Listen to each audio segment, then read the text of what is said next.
এই যে সৎসঙ্গ কেন্দ্র মন্দিরে দেওয়া কিংবা বাড়িতে সৎসঙ্গ করা এই জন্ম জন্মান্তরের সৌভাগ্য। কারণ জগৎ বিশ্ব ব্রহ্মাণ্ডের মালিক তিনি এই সৎসঙ্গে উপস্থিত থাকেন। এই সৎসঙ্গ করার মধ্য দিয়ে মানুষের তাই জন্ম জন্মান্তরে সার্থকতা হয়। গরুর পুরাণে তাই বলা হয়েছে সদ্ভি সংঘং প্রকুর্ভিতা সর্বসিদ্ধি কামনরা।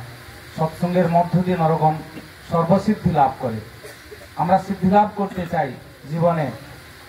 শ্রী শ্রী ঠাকুর সমগ্র বিশ্বের ধর্মগ্রন্থ মন্থন করে যে বাণী গ্রন্থ দিলেন, শ্রীহস্তলিখিত সত্যানুসরণ এক নিশায় লিপিবদ্ধ করে, সেই সত্যানুসরণ গ্রন্থেও তিনি তাই বলেছেন, সদ্গুরু শরণাপন্ন হও, সৎনাম মনন করো, সৎসঙ্গের আশ্রয় গ্রহণ করো।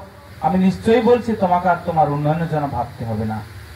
প্রত্যেক দিন প্রতিটি মানুষ চিন্তা করে কি করে তার উন্নয়ন হবে। শ্রী শ্রী ঠাকুর উন্নতির এই সহজ পথ দিলেন। উন্নতি কথাটা এসছে উৎযুক্ত নতি, অর্থাৎ জগতের উৎস যিনি, তার চরণে যখন মানুষ নত হয় তখনই তার জীবনে উন্নতি আসে। তাই জগতের উৎস হলেন তিনি। মানুষের জীবনে ভ্রান্তি আসে, বিপর্যয় আসে যখন সে উৎস বিমুখ হয়ে যায়। শ্রী শ্রী ঠাকুর তাই বাণী দিলেন, ভ্রান্তি এলো সেই উৎস বিমুখ চলন বলন বসলো পেয়ে যেই। আবার উন্নতির পথে তখনই মানুষ যায় যখনই সেই উৎসের চরণে এসে মাথা নোয়ায়।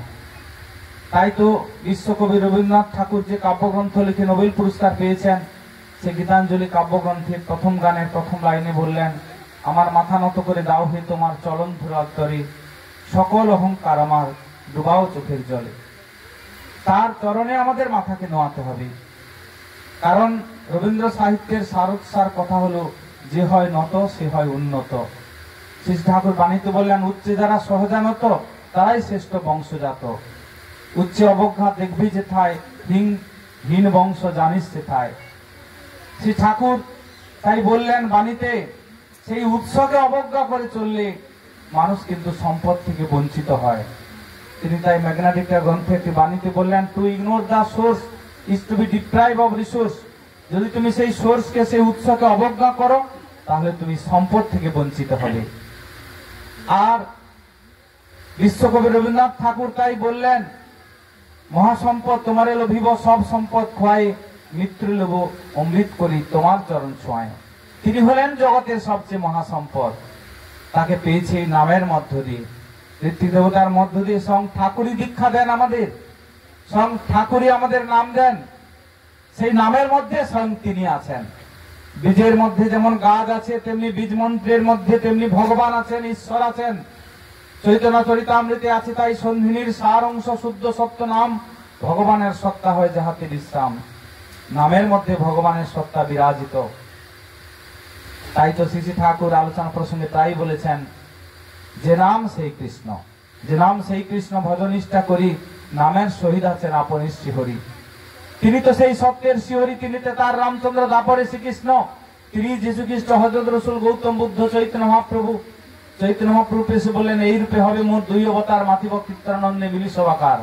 সেই দুই অবতার, এক অবতার হলেন শ্রী শ্রী ঠাকুর রামকৃষ্ণ। তিনিও কথামৃত চতুর্থ খণ্ডে বলে গেলেন, আমি এখনো পার্শ্বদের সব জ্ঞান দিয়ে গেলাম না, আমি শীঘ্রই আবার আসবো। তিনি এলেন বাংলা 1295 সাল 30 ভাদ্র শুক্রবার কাল নবমী তিথিতে। পিতা শিবচন্দ্র চক্রবর্তীর গৃহ আলো করে, মাতা মনমোহিনী দেবীর কোল আলো করে, শ্রী শ্রী ঠাকুর অনুকূল চন্দ্র রূপে। এবং তিনি জগৎবাসীকে উদ্ধারের জন্য নিয়ে এসেছেন সেই মহানাম। সেই নাম হচ্ছে রক্ষা কবচ, বাঁচার মন্ত্র। মানুষকে রোগ শোক জ্বালা যন্ত্রণা, গ্রহ বিপর্যয়, অ্যাক্সিডেন্ট, দুর্ঘটনা, অকাল মৃত্যুর হাত থেকে রক্ষা করে। এই যুগে যেখানে নিত্য কত মানুষের জীবন অকালে চলে যাচ্ছে, শ্রী শ্রী ঠাকুর বলছেন, মরণা মেরোনা পার্থ, মৃত্যুকে অবলুপ্ত করো। কি করে? এই মহানাম দিয়ে। তিনি ঘোষণা করলেন কুম্ভকণ্ঠে, জগৎবাসীর কাছে সদ্বিখ্যাত এক্ষুনি নে, ইষ্টেতে রাগ সম্প্রীতি, মরণতরণে নাম জপে কাটিয়ে কাল জমভীতি। তুমি সদ্দীক্ষা এক্ষুনি গ্রহণ করো। আমাদের বৃহৎ তন্ত্রসার গ্রন্থে আছে, মানুষ সদ্গুরুর সন্ধান পেলে যেন সেই মুহূর্তে সে দীক্ষা গ্রহণ করে নেয়। সে যদি পিতার মৃতদেহ কাঁধে করে শ্মশানে যায়, সেই মুহূর্তে যদি সদ্গুরু সন্ধান পায়, পাশে পিতার মৃতদেহ রেখে আগে দীক্ষা গ্রহণ করবে। নামে কোনো সূচি অসুচি নেই, দীক্ষায় কোনো সূচি অসুচি নেই। দীক্ষা গ্রহণ করলেই তার জীবন সূচি হয়। সে দীক্ষা গ্রহণ করে তারপরে যেন পিতার সৎকার করে, শ্রদ্ধাহ করে, শ্রাদ্ধ শান্তি করে, তাহলে তার পিতার আত্মার ঊর্ধ্বগতি হয়, নাহলে অধোগতি হয়। তাহলে ভাবুন, শ্রী শ্রী ঠাকুরের কাছে প্রফুল্ল কুমার দাস বলছেন, ঠাকুরের আলোচনা প্রসঙ্গে যিনি সংকলয়িতা, বলছেন ঠাকুর, ছেলে যদি ইষ্টপ্রাণ হয়ে ওঠে তাহলে তার মা বাবারও কি উপকার হয়? শ্রী শ্রী ঠাকুর বললেন, একটা বংশে যদি একটা ছেলে ইষ্টপ্রাণ হয়ে ওঠে, মা বাবার তো উপকার হয়ই, ত্রিকোটি লোকের উদ্ধার হয়ে যায়। যেমন এক ভগীরথ হতে সগর বংশ উদ্ধার হয়েছিল, কপিল মুনির অভিশাপে সগর বংশ ধ্বংস হয়েছিল। আবার সেই সাধনার মধ্য দিয়ে ভগীরথ স্বর্গের পূত পবিত্র মন্দাকিনী ধারা গঙ্গাকে আনয়নের মধ্য দিয়ে সগর বংশকে উদ্ধার করেছিল। তেমনি প্রত্যেকটা বাড়িতে, প্রত্যেকটা পরিবারে একজন ইষ্টপ্রাণ সন্তান হয়ে উঠলে তার বংশটা উদ্ধার হয়ে যায়। পিতামাতা তো ধন্য হয়, তাদের পুরো বংশটা উদ্ধার হয়ে যায়। কারণ যখন যে বাড়িতে যেখানে সৎসঙ্গ হয়, পূর্বপুরুষের আত্মারাও সেখানে পরিতৃপ্তি লাভ করে, তারাও আশীর্বাদ করে। একটা সৎসঙ্গ করলে রাষ্ট্রযজ্ঞ, অশ্বমেধ যজ্ঞের ফল লাভ হয়। ভগবান তার বাড়িতে উপস্থিত থাকে, ভগবান সেখানে উপস্থিত থাকে। তিনি বলছেন, না হুম তিষ্ঠামি বৈকুণ্ঠে যোগিনাং হৃদয় নচ মত ভক্তা যত্র গান্তি তত্র তিষ্ঠামি নারদ। এই নারদ, আমি মুনি ঋষিদের হৃদয়ে থাকি না, বৈকুণ্ঠেও থাকি না। আমার ভক্তগণ যেখানে আমার গুণগান কীর্তন করছে, আমি সেখানে অবস্থান করি। আজ পরম দয়াল এখানে বিরাজিত, তার গুণগান কীর্তন হচ্ছে। আমরা সবাই ভগবানের সঙ্গ লাভ করছি, ভগবানের সঙ্গ সুধা লাভ করছি। তিনি আজ এখানে উপস্থিত আছেন। আমাদের জন্ম জন্মান্তরের সার্থকতা পরম দয়ালের এই সৎসঙ্গে আসা। ঠাকুর তাই বললেন যে সৎসঙ্গ করো, আমি আপনি প্রকট হয়ে উঠব। আমার আকার কি জানি শব্দ, তাই বলা হয় শব্দ ব্রহ্ম। ভাববাণীর দশম দিবসে ঠাকুর বললেন, সব দীক্ষার মধ্য দিয়ে যে নাম পাই, সে নামের মধ্যে ঠাকুর বলছেন তিনি বিরাজিত নিরন্তর। তাই উষা নিশায় মন্ত্র সাধন, চলাফেরায় জপ, যথা সময় ইষ্ট নির্দেশ মুক্ত করাই তপ। ভাববাণী দশম দিবস ঠাকুরকে বলছেন, আমার আকার কি জানিস শব্দ, তাই ভালোবেসে তোরা এই ডিনামাইটটা ঢুকাই দিবি। মানুষকে ভালোবেসে এই নামটা যদি তার মধ্যে ঢুকিয়ে দেওয়া হয়, একটি গানে আছে না, হোক না কেন পাষাণ হৃদয় নামেতে যাইবে গলিয়ারি। সে যত কঠিন ব্যক্তি হোক, এই নামের মধ্য দিয়ে সে রত্নাকর বাল্মীকি মুনিতে রূপান্তরিত হয়ে যায়, চন্ডাল অশোক ধর্মানু অশোকে রূপান্তরিত হয়ে যায়, মদমাতাল যোগাই মাধাই সাধকে রূপান্তরিত হয়ে যায়, নটি বিনোদিনী মেরি ম্যাকডোলিন লক্ষ্য হীরা তারা সাধিকায় রূপান্তরিত হয়ে যায়। যে ভগবানের পরশ পেয়ে তার সদ্দীক্ষার মধ্য দিয়ে, কারণ সেই দীক্ষার মধ্য দিয়ে ঠাকুর যে জীবনদায়ী বিধানগুলো দিয়ে গেছেন, আজ জগতের প্রত্যেকটি মানুষের বাঁচার সেটা হচ্ছে রাজপথ। দীক্ষা নিলে আমরা কি করি? উষা নিশায় মন্ত্র সাধন করি, ভোরে উঠে ঠাকুরের নাম ধ্যান করি। এই প্রত্যেকটা পরতে পরতে বিজ্ঞান আছে। ভোরে উঠে যখন নাম করি, আমাদের এখানে আজ্ঞা চক্রে পিলিলিয়াম গ্ল্যান্ড আছে, সে অ্যাক্টিভ হয়, সেখানে মেলাটোনিন হরমোন নিঃসৃত হয়, যা মানুষের আপাত মস্তক, মানুষের পরমায়ু বৃদ্ধি করে, শক্তি বৃদ্ধি করে, মানুষের রোগ প্রতিরোধক ক্ষমতা বাড়ায়, মানুষের জীবনী শক্তি বাড়িয়ে দেয়। প্রত্যেকটা সন্তান সন্ততি, প্রত্যেকটা মানুষের এই হরমোন নিঃসৃত হলে প্রত্যেকটা জীবন সুস্থ থাকে। তাই উষা নিশায় মন্ত্র সাধনের কথা ঠাকুর বলেছেন, ভোরে উঠে নাম ধ্যানের কথা ঠাকুর বলেছেন। তারপরে আমরা যে ইষ্টভীতি করি, তারও পরতে পরতে বিজ্ঞান আমাদের শরীরকে পরিচালিত করে দুটো নার্ভ, একটা হচ্ছে মোটর নার্ভ, সেন্সরি নার্ভ, দুটো সমান তালে চলে। মানুষ যদি ভোরে উঠে ইষ্টভীতি করে এবং 30 দিনের দিন পাঠিয়ে দেয়, শ্রী শ্রী ঠাকুর তো সেই ব্রহ্মলোকে 30 দিনেই তার একদিন হয়। তাই 30 দিনের দিন ইষ্টভীতি তার কাছে পাঠালে তিনি গ্রহণ করেন। 29 দিনের নয়, 31 দিনেও নয়, 30 দিনের দিন ইষ্টভীতি পাঠানোর মধ্য দিয়ে এই মোটর নার্ভ, সেন্সরি নার্ভ দুটো এমন সমান তালে চলে, ঠাকুর বলছেন অনাগত বিপদ আসার আগে সে রক্ষা পেয়ে যায়, সে টের পেয়ে যায়, সে নিরাপদ জায়গায় চলে যায়। এটা অটোমেটিক ভাবে পরম পিতার দয়ায় ঘটে। তাই তো 1941 সালে আলোচনা প্রসঙ্গে দ্বিতীয় খণ্ডে শ্রী শ্রী ঠাকুরের কাছে ভক্তরা যখন প্রশ্ন করে, ঠাকুর ইষ্টভীতি করলে সে কি বোমা চাপা পড়বে না? যে তখন দ্বিতীয় বিশ্বযুদ্ধের বিশাল দামামা সেই হিরোশিমা নাগাসাকিতে অ্যাটম বোম সেখানে বিধ্বংস করে দিয়েছে। তাই বিশ্ববাসীও সন্ত্রস্ত, ভক্ত ঠাকুরের কাছে প্রশ্ন করেছে, ঠাকুর ইষ্টভীতি করলে সে কি বোমা চাপা পড়বে না? ঠাকুর বলছেন না পড়াই সম্ভব। ভালো করে ইষ্টভীতি করলে তার মধ্যে এমন অন্তর্দৃষ্টি বিকশিত হয়, সে আগে থাকতে টের পেয়ে যায়, নিরাপদ জায়গায় সে চলে যায়। ঠাকুর যত কথা বলেছেন প্রত্যেকটা কথার পেছনে যুক্তি আছে, বিজ্ঞানসম্মত কারণ আছে। এই ইষ্টভীতি ঈশ্বরকে নিঃস্বার্থ ভাবে নিবেদনের মধ্য দিয়ে মানুষ যে অযুত শক্তির অধিকারী হয়ে যায় এই তপস্যার ফলে, এই নিয়ে গবেষণা করেছিলেন আমেরিকান সাহেব উইলিয়াম জেমস। শ্রী ঠাকুর সঙ্গে সঙ্গে বললেন উইলিয়াম জেমস কি কইছে, তো সঙ্গে সঙ্গে কেষ্টদার রুম থেকে প্রফুল্লদা ওই দি সিলেক্টেড পেপারস, নির্বাচিত নিবন্ধরাজি গ্রন্থটি আনলেন। ওই গ্রন্থে তিনি গবেষণা করে দেখিয়েছেন ঈশ্বরের উদ্দেশ্যে নিঃস্বার্থভাবে মানুষ যদি নিত্য অর্ঘ্য নিবেদন করে সে অযুত শক্তির অধিকারী হয়ে ওঠে। কেষ্টদার হাতে সেই গ্রন্থটি দেওয়া হলো, তার নির্দিষ্ট অংশ তিনি পাঠ করলেন। তার সারোৎসার বাংলাটি হলো যে মানুষ তত্ত্ব ঈশ্বরের উদ্দেশ্যে নিঃস্বার্থ ভাবে অর্ঘ্য নিবেদন করে, ওই তপের দরুন ইষ্টভীতি হচ্ছে একটা তপস্যা, সবচেয়ে বড় তপস্যা হলো ইষ্টভীতি। ওই তপের দরুন দুনিয়া টলমল করতে থাকলেও ওই তপের ফলে যে শক্তি সে লাভ করে, ওই শক্তির বলে সে অটল হয়ে থাকে। ঝড়ের সময় তুষের মতন অন্যান্য মানুষগুলো চলে গেলেও সে স্তম্ভের মতো দাঁড়িয়ে থাকে। শ্রী ঠাকুর সঙ্গে সঙ্গে বললেন হ্যাঁ ঠিক তাই, স্বল্প মপস্য ধর্মস্য ত্রায়তে মহত ভয়াত। ধর্মের স্বল্পতম প্রতিপালন মানুষকে মহামহাভয়ের হাত থেকে রক্ষা করে। যারা এতটুকুও করে তারাও সেই মহাভয়ের হাত থেকে রক্ষা পায়। ঠাকুর তাই বলছেন ভিক্ষা করে ইষ্টভীতি করলেও আর্য ছেলে অযোধ্যা তীর্থ পর্যটনের ফলটা হাতে মিলে। ভিক্ষা করে ইষ্টভীতি যদি মানুষ করে, নিত্য করে ইষ্টভীতি প্রাণপণে যা পারিস দৈনন্দিন এই করাটাই আনবে বয়ে আসিস। ধর্মকর্ম যতই করিস ইষ্টভীতি ফেলে সবই জানিস হলো ব্যর্থ রে আর্য ছেলে। সবচেয়ে তোর বড় ধন্যা ইষ্টভীতি হলে তখন থেকেই দেখতে পাবি জীবন কেমন চলে। জীবন সুন্দর গতিতে চলবে মানুষ যদি নিত্য ইষ্টভীতি করে 30 দিনাদিন প্রভুর কাছে পাঠিয়ে দেয় তার ফিলান্তভিতে বিশ্ব কল্যাণ যজ্ঞে। তাই পরম দয়াল আমাদেরকে দিলেন এই রক্ষা কবচ ইষ্টভীতি জীবনের ঢাল। ঠাকুর বলছেন নৌকাকে যেমন আগেকার দিনে গুনে টেনে নিয়ে যেত, গুনে মানে দড়ি বেঁধে নৌকাকে টেনে নিয়ে যাওয়া হতো, এখন ভুটভুটিতে মেশিন বসিয়ে যন্ত্রের সাহায্যে যায়।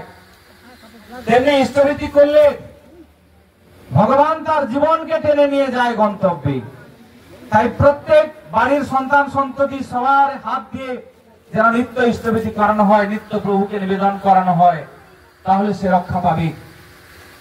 পরম পূজ্য পাদ ও শ্রী শ্রী আচার্যদেব আমাদের মধ্যম গ্রামে শ্রী ঠাকুরের জন্ম মহোৎসব হয়েছিল, সেখানে পরম পূজ্য পাদ ও শ্রী শ্রী আচার্যদেব বলেছিলেন তার শ্রীমুখে শোনা সেই ঠাকুরের দিব্য দয়ার কথা। ইষ্টভীতি করার মধ্যে দিয়ে কি হয়, কলকাতা একটি ছেলে সে পড়াশোনা করে ভালো, কিন্তু ওই সিনেমা দেখতে নিয়ে গিয়ে বন্ধুরা তার সঙ্গে হিংসে করে ওই কোল্ড ড্রিঙ্কসের সঙ্গে কঠিন বিষ খাইয়ে দিয়েছে। সে কোমায় আচ্ছন্ন হয়ে গেছে। তার পিতামাতা তারা সবাই কিন্তু কোটিপতি, কিন্তু ডাক্তার বলছে বাঁচার কোনো আশা নাই। তারা শুনলেন যে কলকাতা 68 মন্দিরে পরম পূজ্য বাহাদুর শ্রী আচার্যদেব তিনি এসেছেন, তার কাছে ছুটে এলেন। সেই দাদামা নিবেদন করলেন সেই আচার্যদেবের শ্রীচরণে। তিনি তো অন্তর্যামী, তিনি জানেন। বলছেন মা আপনার ছেলে নিজ হাতে ইষ্টভীতি করে? মাটি তখন বলছে না আমি করে দিই। কেন না সকাল থেকে অনেক টিউশন, তারপরে স্কুলে যায়, তারপরে ওখান থেকে এসে তারপর আরো টিউশন, এই করে করে সময় তার হয়ে ওঠে না, আমি করে দিই। পরম পূজ্য বাহাদুর শ্রী শ্রী আচার্যদেব বললেন এত কিছু করছে নিজ হাতে ইষ্টভীতিটা করা হলো না মা? বলছে যান, ও যেখানে কোমায় আচ্ছন্ন হয়ে আছে ওর হাতে আপনি যে পয়সাটা দিয়ে ইষ্টভীতি করেন ওর হাতে দিবেন পয়সাটি, ওর হাতটা ধরবেন হাত জোর করে। ও তো কোমায় আচ্ছন্ন হয়ে আছেন, আপনি ইষ্টভীতি মন্ত্র বলবেন ওর হাতটা ধরে, তারপর ওর মাথায় ঠেকিয়ে যত্ন করে আপনি রাখবেন আর ঠাকুরের কাছে ওর মঙ্গল প্রার্থনা করবেন। সেই মাটি তাই করলেন, ঠাকুরের কাছে মঙ্গল প্রার্থনা করে নাম করছে। যে ছেলেটিকে সমস্ত ডাক্তার বলে দিয়েছিল বাঁচার কোনো আশা নেই, সে রাত্রে উঠে পড়ে বলছে মা আমার ক্ষুধা লেগেছে খেতে দাও। কি করে হয়, কি করে হয়? তার দয়ে সব হয়। এই যেমনই আসুক আপদ বিপদ, যেমনই হোক প্রাণ, ইষ্টভীতি আনে আনে সবার পরিত্রাণ। বিপদ আপদ বেড়া জালে শক্তি যদি পেতেই চাস, শ্রদ্ধা ভরে ইষ্টভীতি নিত্য করিস কাটবে পাস। নিত্য ইষ্টভীতির মধ্য দিয়ে আমাদের অক্টোপাস কেটে যায়। ধানবাদের একটি ছেলে ক্লাস 8-এ পড়ে। প্রতিদিন তাদের একটা গ্রামে পুকুর আছে, সেখানে পুকুরে স্নান করে স্কুলে যায়। সেদিন তার খেয়াল হলো আজকে একটু ডুব সাঁতার দেব। সেই পুকুরে বেশ পদ্ম গাছও আছে। সে ডুব সাঁতার দিতে গিয়ে জলের নিচে ওই যাচ্ছে, যেখানে দম বন্ধ হয়ে আসে, তখন উঠার চেষ্টা করছে, কিন্তু পদ্ম গাছের ওই জঙ্গলের মধ্যে ঢুকে গেছে। পদ্মের ডাঁটাগুলো এমন কাঁটা থাকে, ডাঁটায় জড়িয়ে গেছে, আর উঠতে পারছে না। এদিকে দমও ফুরিয়ে গেছে। ঠাকুরকে ওখান থেকেই ডাকছে, ঠাকুরের নাম করছে, ঠাকুর রক্ষা করো, ঠাকুর রক্ষা করো। কোথা থেকে একটা বিরাট হাত এলো, তার মাথার চুল চেপে ধরলো। যেমন জেসিবি দিয়ে মাটি কেটে পুকুর, মাছ পুকুর থেকে ধারে নিয়ে আসে, তাকে তেমনি মাথার চুটি ধরে, চুলটা ধরে তাকে আস্তে আস্তে ওই পুকুরের পাড়ের দিকে নিয়ে এলো। জলের উপর নাক তুলে নিঃশ্বাসটা নিল। ঠাকুরের উদ্দেশ্যে বলছে, ঠাকুর আজকে তো আমি মরেই যাচ্ছিলাম, তুমি আমাকে বাঁচিয়ে দিয়েছো ঠাকুর, এত দয়াল তুমি।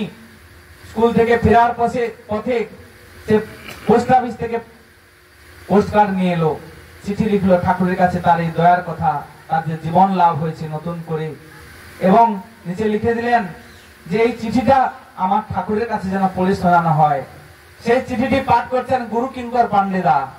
তার নিজ মুখে আমার এই দিব্য ঘটনা শোনা ঠাকুরের কাছে পাঠ করছেন। ঠাকুর আনন্দে বলছেন, আর কি লিখেছে, আর কি লিখেছে, আর কি লিখেছে। তারপরে ঠাকুর গম্ভীর হয়ে বললেন, আজও পৃথিবীতে এমন অঘটন ঘটে যায় যা আপনাদের দর্শন বিজ্ঞান তার কোনো কুল কিনারা দিতে পারে না। পরম দয়ালের দয়ায় অসম্ভব সম্ভব হয়। ওই যেমনই আসুক আপদ বিপদ, যেমনই হোক, প্রাণ ইষ্টভীতি আনে আনে সবার পরিত্রাণ। স্বল্প কিছুদিন ইষ্টভীতি করেছিল, তখন আমাদের পরম পূজ্যপাদ শ্রী আচার্যদেবের 100 দিনের দীক্ষা পরিক্রমা হচ্ছিল। আমি তখন গোয়ালতোড় কলেজে আছি। 2016 সালের ঘটনা। 2016 সালেই তার সেই দীক্ষা পরিক্রমা, 4.5 লক্ষের অধিক দীক্ষা তিনি সেই দীক্ষা পরিক্রমা 100 দিনের দীক্ষা পরিক্রমায় দিয়েছিলেন। সেখানে গোয়ালতোড় থানার টেসকোনা বলে একটি গ্রাম, তার একজন দাদা ঠাকুরের দীক্ষা নিয়েছিল। কিছুদিন হলো, সেই সময় ধান কাটার সময়, আপনারা সবাই জানেন শীতকাল, তো ধান কেটে ঘরে গাদা করে রাখে, তারা বলে ধান পালই। আমরা ধানের গাদা বলি, তারা পালই বলে।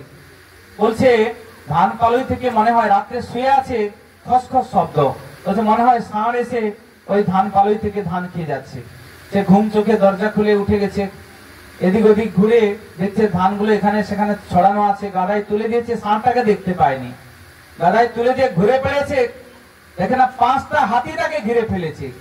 তখন ভাবছে তো সপ্তরথীর মার, অভিমন্যুকে যেমন সপ্তরথী ঘিরে ফেলেছিল, সেখানে সে কি করবে আর খুঁজে পাচ্ছে না। একটা হাতি ঘিরলেই মানুষের জীবন শেষ হয়ে যায়, 5টা হাতি তাকে ঘিরে ফেলেছে। সে আকুল ভাবে সেই যে নাম পেয়েছিল নাম করছে, দুহাত তুলে ঠাকুরের নাম করছে, আর হাতিগুলো সুঁট তুলে তুলে নাচ করছে।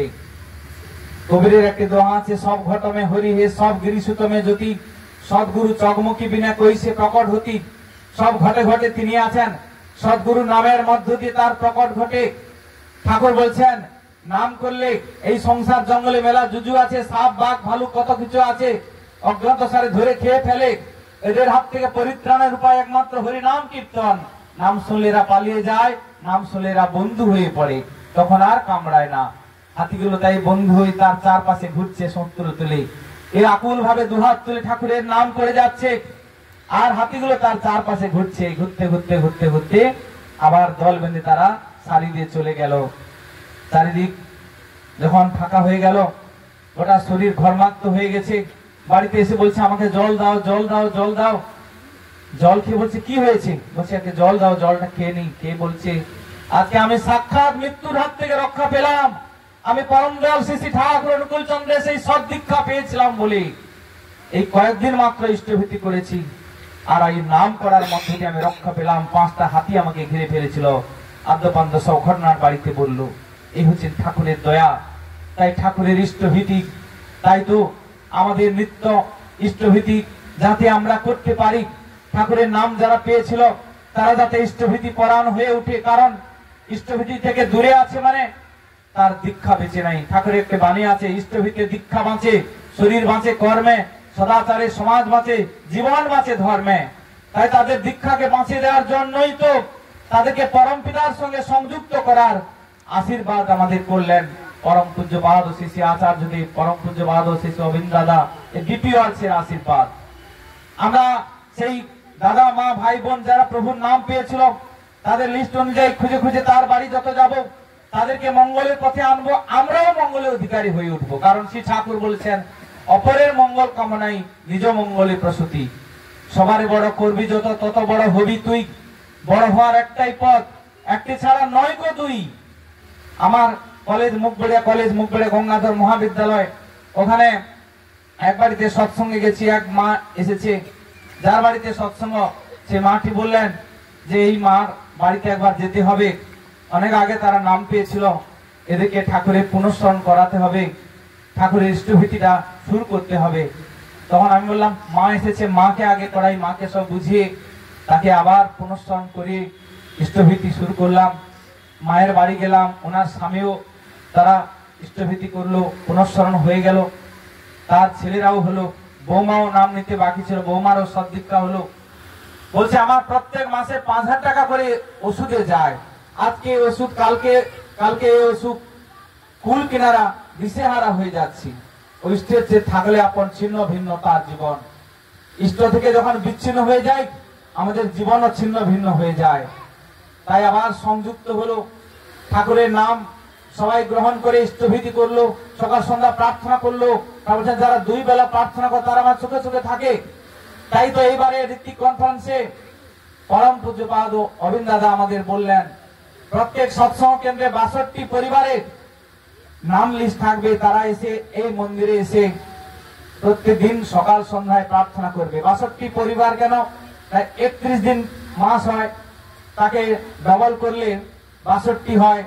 তাহলে 62 পরিবার নাম থাকলে মাসে একদিন করে এক বেলায় প্রার্থনায়, সকালে এক পরিবার এলো তো সন্ধ্যায় এক পরিবার এলো, 62টা লিস্ট থাকবে। আবার প্রত্যেক উপযোজনা কেন্দ্রে হবে 31টা পরিবার, তারা সকালে এসে প্রার্থনায় যোগদান করবে। আমাদের এই পটাশপুর সৎসঙ্গ কেন্দ্রের অন্তর্গত যতগুলো উপজেলা কেন্দ্র আছে প্রত্যেক জায়গায় ওখানে একটা নাম লিস্ট করে নিতে হবে। ওই উপজেলা কেন্দ্রে ধরুন 5 জন, তাদের 5টা পরিবার ইষ্টভীতি দেয়। তাহলে 5টা পরিবারকে আমি কি 6টা পরিবার ইষ্টভীতি দেয়, 6টা পরিবারকে 5 দিন যদি বলি আপনি 5 দিন আসবেন পরপর প্রার্থনা করতে, তাহলে 530 তাতেও পূরণ হয়ে যায়। কিন্তু দেখা যায় এক একটা উপজেলা কেন্দ্রে নিশ্চয়ই 20, 25, 40, 50 এইভাবে করে পরিবার আছে। তাদের সেই অনুযায়ী লিস্ট করে তারা যেন সকালে প্রার্থনাটায় আসে।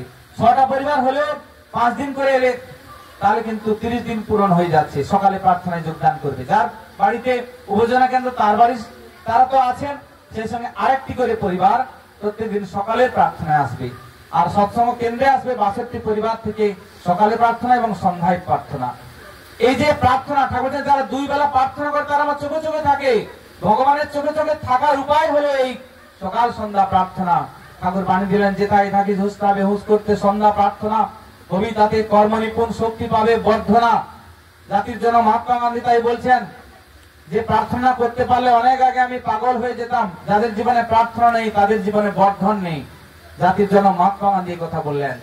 বিজ্ঞান পিপাসু ডক্টর অ্যালেক্সিস ক্যারল, তিনিও নোবেল জয়ী বৈজ্ঞানিক, তিনি বলছেন প্রার্থনার মধ্য দিয়ে বিশ্বকে নিয়ন্ত্রণ করে যে শক্তি, আমরা সেই শক্তির অঙ্গীভূত হই। আরেকজন দার্শনিক ডেল কার্নেগি, তিনিও বলছেন যে একমাত্র ভগবানের কাছ থেকে নেমে আসছে আশ্চর্য শান্তির ধারা। আমি প্রার্থনা করি চিরদিন আমার শক্তি যেন তার অপার প্রেমে ডুবে থাকে। এটাও ভগবানের কাছে প্রার্থনা করতে হয়। কবিগুরু যে কাব্যগ্রন্থ লিখে নোবেল পুরস্কার পেয়েছেন, সেই গীতাঞ্জলি কাব্যগ্রন্থ তাই বলেছেন, ভাই যেন মোর সকল ভালোবাসা প্রভু তোমার পানে, তোমার পানে, তোমার পানে।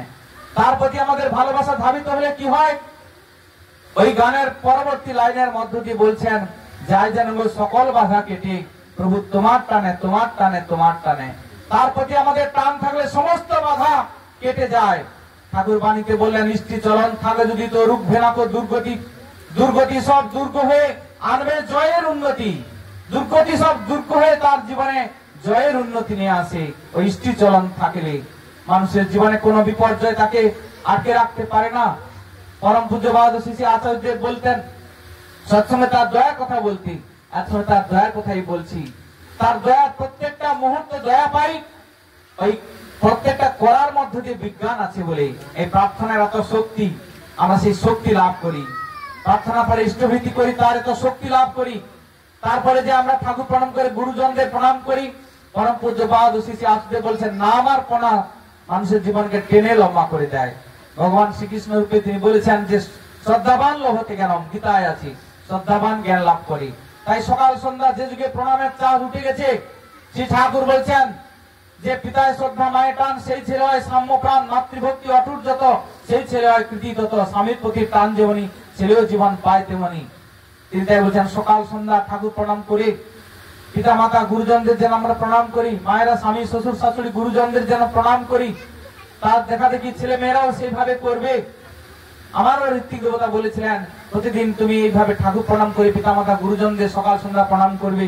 যখন তুমি স্কুলে যাবে, বাজারে যাবে, যে কোনো জায়গায় বাড়ি থেকে যখন কোথাও বেরিয়ে যাবে, ঠাকুর প্রণাম করে পিতা মাতা গুরুজনদের প্রণাম করে যাবে। সেদিন থেকে আজও পর্যন্ত স্কুলে যাই, কলেজে যাই, সৎসঙ্গে যাই, যেখানে যাই আমি ঠাকুর প্রণাম করি। মা আছেন ঘরে, বাবা আছেন, যখন যিনি উপস্থিত আছেন ঘরে প্রণাম করে আসবোই আসবো। এটা হচ্ছে habit is the second nature, অর্থাৎ অভ্যাস করতে করতে সেটা আমাদের নেচারে, সেটা আমাদের সংস্কারে পরিণত হয়ে যায়। তাই ছোট ছোট ছেলে মেয়েদের এই সু অভ্যাস গুলো ছোটবেলা থেকে করে দিতে হয়।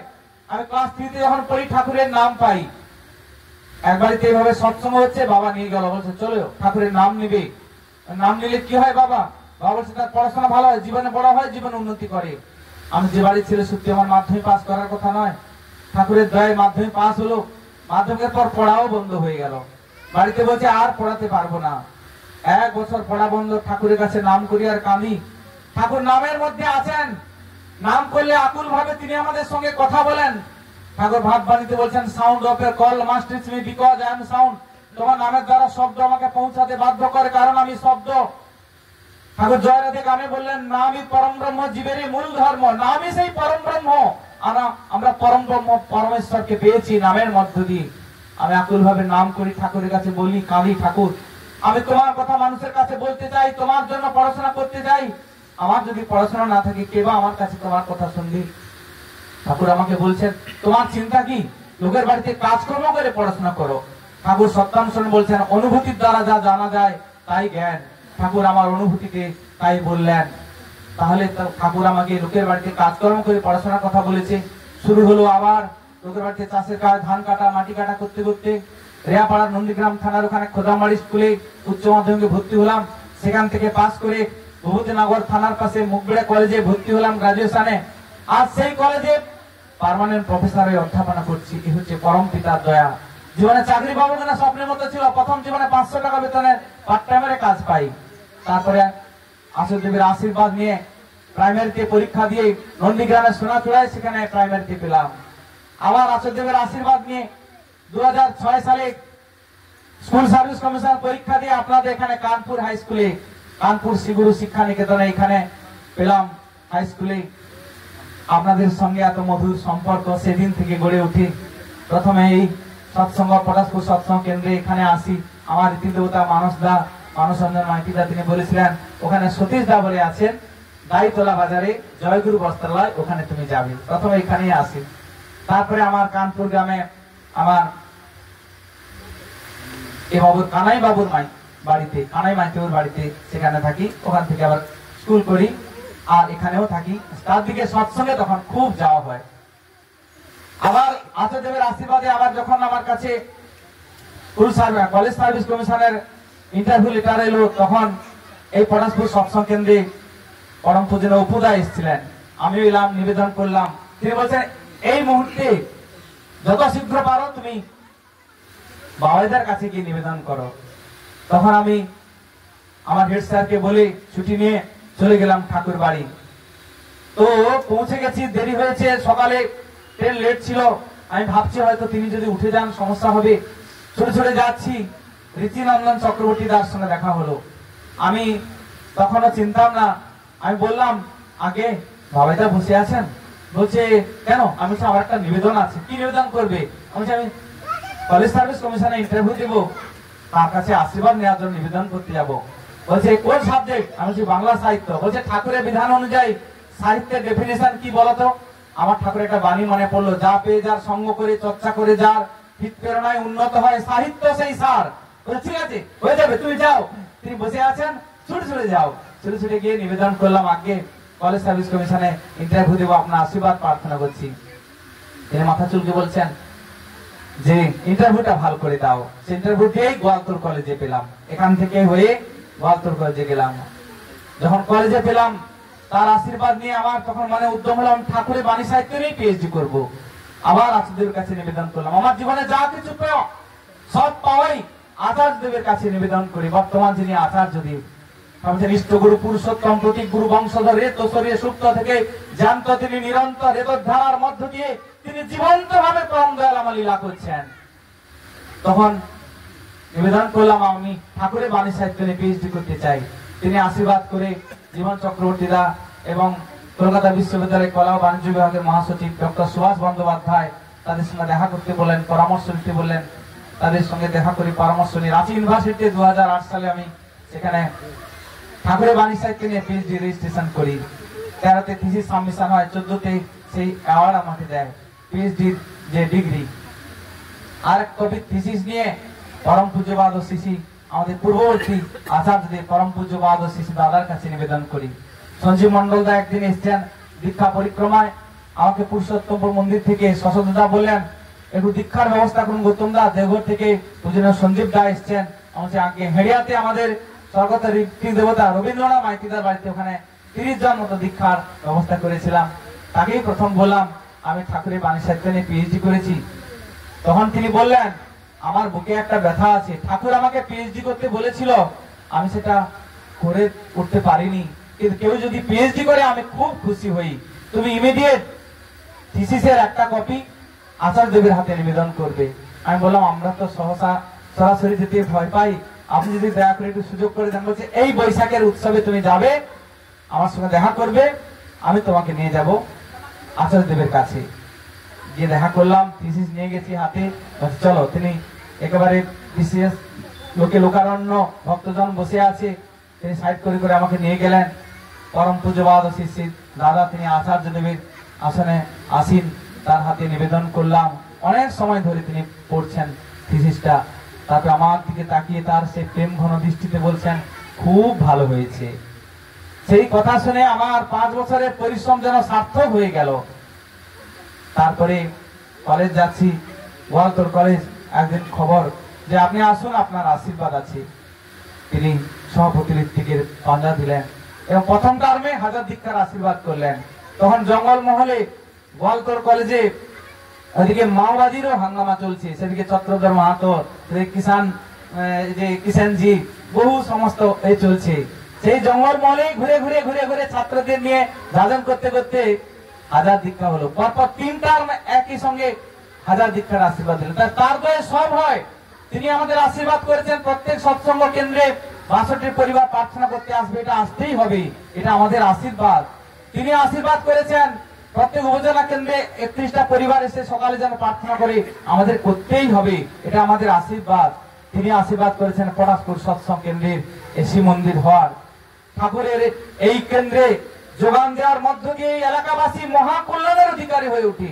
ঠাকুর কারুর আদলা পয়সা রেখে থাকে না, তাকে দেওয়ার মধ্য দিয়ে কি হয়, দানেন দুর্গতি খণ্ডতে। একটি ঘটনা শুধু বলে আমার বক্তব্য টানবো। জামালদায় মন্দির হচ্ছেন, পরম পূজ্যপাদ শিশি দাদা একটা ধাপ অতিক্রম করে উঠছেন। বলছে মন্দিরে যারা অর্ঘ্য দিয়েছে তারা তো সুখে থাকে, তাদের পুত্র পৌত্রাদি পর্যন্ত সুখে থাকে। যে জামালদায় মন্দিরের যখন অর্ঘ্য সংগ্রহ হয় তখন একটা করে ইউনিট করা হয়েছিল 1000 টাকা।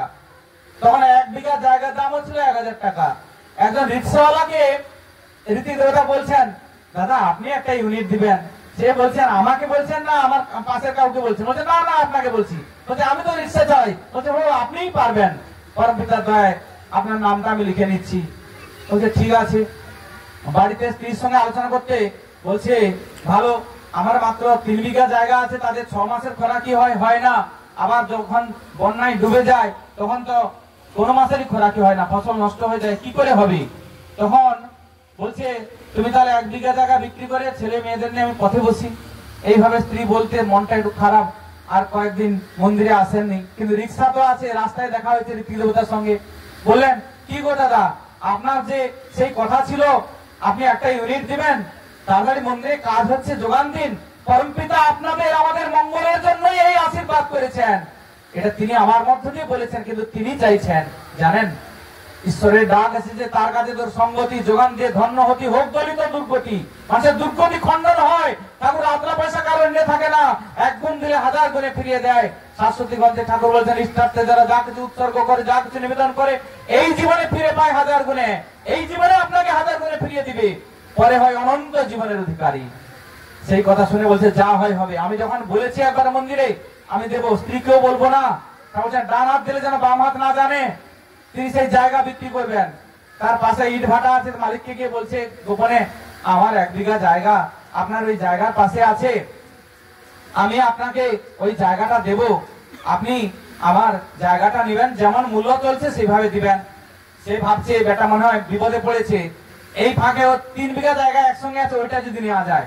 তখন বলছে, আমি ওই 1 বিঘা নিলে কাজ হবে না, তোমার যদি 3 বিঘা একসঙ্গে দাও আমি তাহলে দিতে পারি, তবে তোমাকে ওই 1000 করে মূল্য চলছে, তুমি তো জানো। বলছে, হ্যাঁ, আমি তাহলে তোমাকে 2000 করে দেবো, তাহলে 3 দিনে 6000 টাকা তোমাকে দেবো, তুমি যদি রাজি হও আমাকে দাও, নাহলে আমি 1 বিঘা জায়গাও নেব না। বলছে, আমি কথা দিয়েছি ঋত্বিক দেবতাকে, যা হয় হবে, ঠাকুর তোমার জন্য আমার কোন বছর ধান ডুবে গেলে আমি তো সেই তো আমার কাজকর্ম করে খেতে হয়, আমি না হলে তাই করব।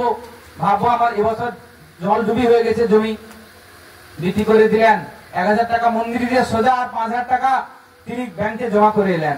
ঠিক 1 মাসের মধ্যে ঘটনা শুনুন কিভাবে ঘটনা হয় তার দয়ায়। ওই পরিবারে বিরাট জমিদার পরিবারের একজন মা, তার স্বামী নেই, বিধবা মা, তার একটা মেয়ে আছে, দেখতে খুব সুন্দর, তার একটা বিয়ের সম্বন্ধ এসছে। তখনকার দিনে ওই স্কুলে যে হাই স্কুলে চাকরি হয়, একটু টাকা দিতে হয় কমিটিকে, স্কুলের ডেভেলপমেন্টে। সেই ইন্টারভিউতে সেও ভালো রেজাল্ট করেছে, তবু একটু টাকা দিতে হবে। সে কোথায় সেই টাকাটা পাবে, তখন 5000 টাকা তাকে দিতে হবে, খুঁজে পাচ্ছে না। আর সে ছেলেটাও খুব গরিব বাড়ির, মেরিট ভালো, সে খুঁজে খুঁজে ওই মার সঙ্গে তাদের গার্ডিয়ান দিয়ে যোগাযোগ হলো, ছেলে মেয়ে উভয়ের পছন্দ হলো, কিন্তু টাকাটা কোথায় পাবে সেই মা? মায়ের অনেক জমি জায়গা আছে, টাকা নেই, তখন কি করবে সেই মুহূর্তে? আর সেই মুহূর্তে না দিলে অন্য পরের জন ঢুকে যাবে। তখন মাটি খবর পেল ওই রিক্সাওয়ালা দাদাটি নাকি 5000 টাকা ওই ব্যাংকে দিতে জমা দিতে গেছিল, সে খবর পেয়েছে।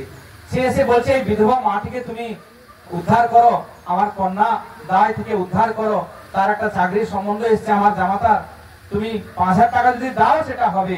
তোমাকে তেমনি 5000 টাকায় 5 বিঘা জায়গা হয়, ওই বাঁধের ওপারে আমার পরের মাঠে 6 বিঘা জায়গা আছে, তোমার নামে লিখে দেবো। 6 বিঘা জায়গা 1000 করে হলে 6000 টাকা হয়, তুমি আমার এই বিপদের সময় দিচ্ছ বলে ওই 5000 টাকায় 6 বিঘা জায়গা দিয়ে দেবো। সেটা মাঠটা একটু উঁচু মাঠ আর কি, বাঁধের এপাশ ওপাশ, তার মাঠটা ছিল নিচু জমি।